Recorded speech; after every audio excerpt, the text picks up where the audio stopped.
El feminisme, que és el millor antídot contra aquesta extrema dreta, ha d'estar més viu que mai.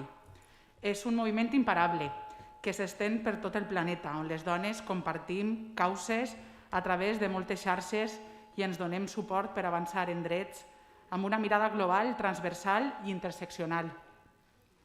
Des de Compromís i amb el feminisme per bandera, lluitem contra la intolerància, impulsant una societat plural i diversa, on els drets de les persones i la seva autonomia siga el centre de les polítiques. Perseguim una societat complexa, rica i diversa, on cuidar, curar i criar siguen els eixos de la vida econòmica, social, política i familiar.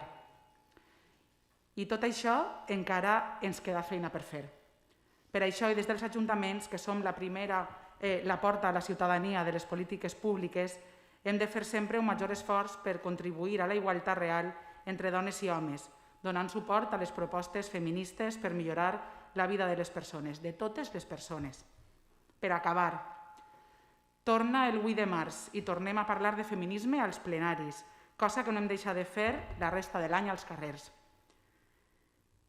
Resulta cada dia més necessari per les mostres d'odi que venim patint i per evitar les fòbies de tot tipus, que les dones seguim alçant la veu per a que altres veus menys tolerants, igualitàries, diverses, democràtiques no tapen la nostra llibertat i reivindicacions.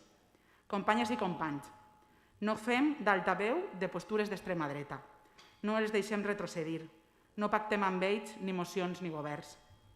El feminisme és la clau per avançar, per mantenir els drets fonamentals que com a societats democràtiques ens hem atorgat, per una vida digna, lliure i igualitària. Les dones som el motor de la força i la igualtat. Visca la lluita feminista. Moltes gràcies.